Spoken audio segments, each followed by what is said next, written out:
Hello, welcome to Critical Idiots. Today I'm doing a duo review with Charles. Steven Soderbergh's back with a new crime caper, this time with an absolute all-star cast, and we're going to get into it.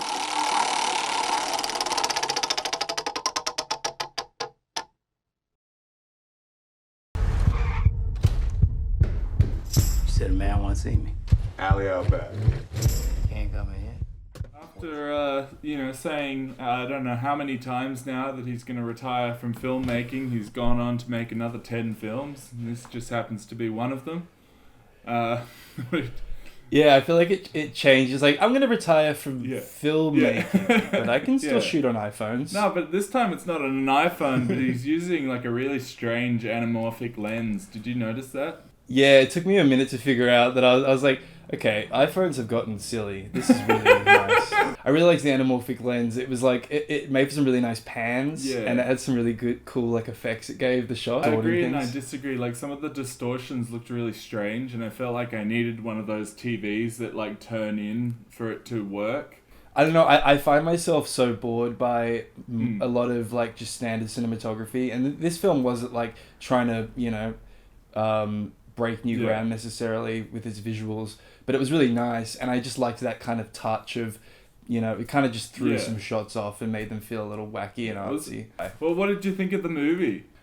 So I really enjoyed it generally. I mean, I wasn't expecting that much at all for some reason. But then the second we started getting into it, from like the opening credits, and I was like, excuse me, like there was just Yeah. like, it was just like Don Cheadle and It just kept and, going. what's his name? Yeah, But is it no, Benicio? Like I can never. Benicio del Toro. You Benicio had del the Toro. other, Okay, you I had never the know how other to say his Culkin, name. Kieran, and like. Yeah, Yeah. Kieran Culkin, who I think needs way more high-profile roles. I love Yeah, I him. think in he's this. really good. So far, his best role's been like Yeah. Scott Pilgrim. That was ages ago. And then like Brendan Fraser turned up, Ray Liotta. I know. I was a bit salty about that because I actually want to like do what Quentin did for Travolta to Brendan Yeah. Fraser. I want to like cast him in some like really Yeah. good art house film. Uh, So I'm like, but I'm not mad that we're seeing a Fraser Renaissance. yeah, I think a few directors have beaten you to it. Sadly, like I think he's going to be in I know. Darren Aronofsky's new movie as like a 900-pound dude. Like Well, that might yeah, explain that's things. Hell yeah! But it wasn't in the opening credits, so it definitely took me yeah, by it's surprise. yeah. But moving on from there, I feel like it got straight into it. It wasted no time, and not to say it didn't set up its Yeah. characters adequately, but it went straight into Yeah. the story. And I almost thought it was going to be a real time movie. It was like Yeah. babysit for 3 I hours. almost would have preferred that I was like, maybe. okay, all right. Like, because that was when the movie... I enjoyed it pretty much the whole way through, but I think the first, 30, 40 minutes was when I was the most engaged in what was happening. I totally agree. Or at least the first hour I Yeah. found was really thrilling. Like, especially all the comedy, which I really didn't expect to see. You get it right off the bat, and I was gonna say it would be a bit funnier if it didn't have racial undertones. But even things like when Kurt and Russo first meet in the back Yeah. of the car, and he's like, "I want to sit in the back." It's like, God damn it, guys, we're gonna be here all day. We're gonna get going. There was some funny... Because you were leaving yourself There was exposed. some funny bits where it's like they would characterize people a lot, but it never went full into farce or anything. It's kind of downplayed No. stereotypes, if that makes sense. And the one thing I wanted to get in before I got into like the nitty gritty of how I felt about it is I thought that Don Cheadle carried himself with a lot of swagger in this one. I haven't seen him be this cool in a long while. I feel like. Yeah, he really stole the show, and in a as we said, in a cast that's Yeah. already jam packed with stars, he somehow was maybe the strongest. He felt like, I guess, the de facto lead character, and he definitely nailed it. What are we doing? We're following instructions. Are you helping me or are you not helping me? No. Like, if you're looking to go to the movies and you want to see Don Cheadle and your choices at the moment are No Sudden Move or Space Jam 2, Yeah. I'm gonna go ahead and recommend No Sudden Move. Definitely with the lack of things going on, it's probably it's one of the better things you could see. I did feel it it's a really exciting, easy to follow first half that I feel like becomes really complicated in the second half and kind of hard to follow in ways. Like, it reminded me of, you know, your like Big Lebowski or The Big Sleep, where it's this really complicated story, and it's like I either have to watch it a few times or have the plot summary up to know all the ins and outs. Yeah, I was the first half of the film I was watching and I was having fun with, and it wasn't like a popcorn film, but I was just kicking back and having a good time. And then there was a point, I don't know, maybe about halfway through, where I did have to sit up and go, okay, so this person's Jones, this person's Russo, this person's Goyne, you know, and like figure out what the thread was. I can't figure out what's going on here. I can't follow the plot. Why did they kill that guy? I thought he was with them. Oh no, that's not the guy. That's a different guy. And I'm glad I did, because we're not going to spoil anything in this review.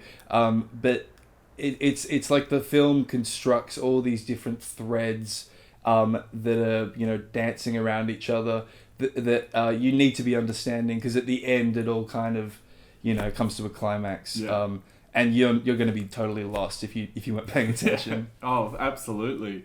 Especially if you're expecting It's a big blowout kind of ending. I think you'll be disappointed if you don't take the time to really understand the threads of the characters, like you say. Yeah, absolutely. It reminded me of, I said to you before, it reminded me of something like Tinker Tailor Soldier Spy that I remember seeing in theaters. And I think I went to the bathroom or something. Yeah. Or I can't remember what happened, but I just missed a part of the film. Yeah. And then the rest, like the 90 minutes of like when I had to sit through like the last 2 acts or whatever. Oh, no. And I was just lost. Yeah. Oh.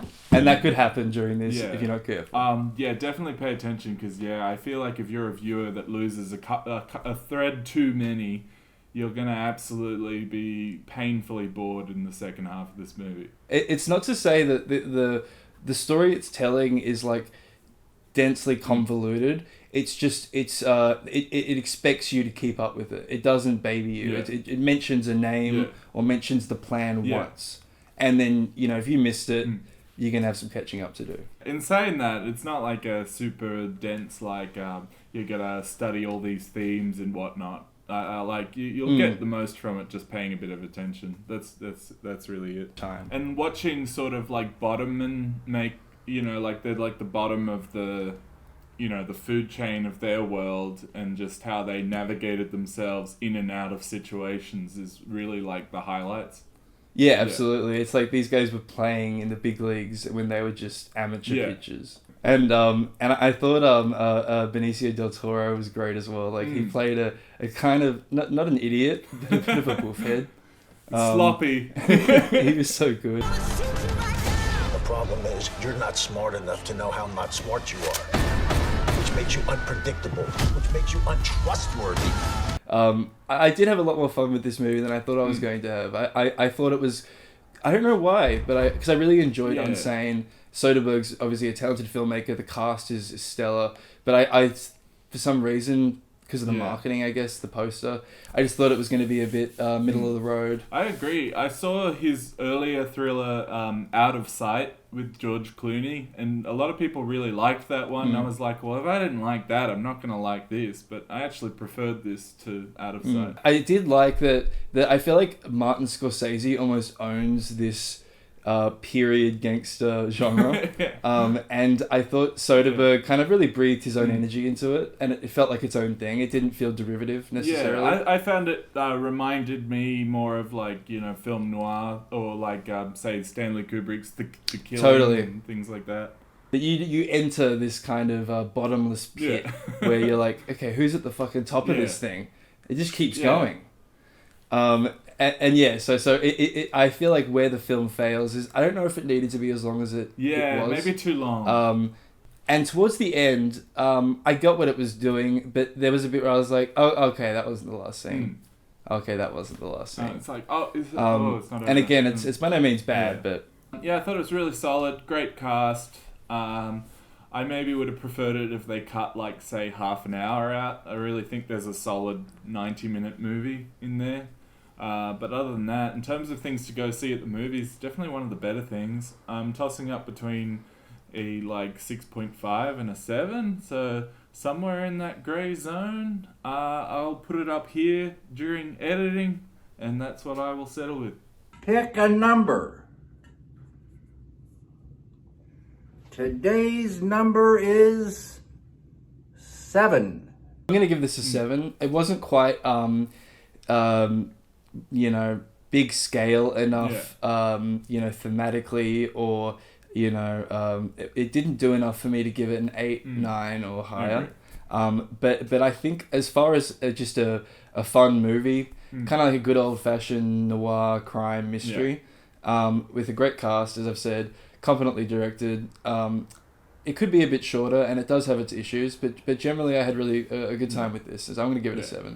I can show the number 7 in many ways. Thanks everyone for tuning in. Like, share, subscribe, all that kind of stuff. Leave a comment. What did you think? And no sudden moves.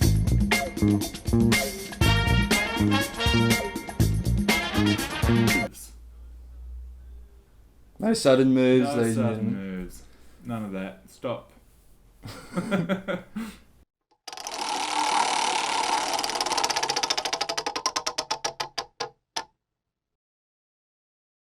Who needs Daniel, man? We got this shit. Yeah, man.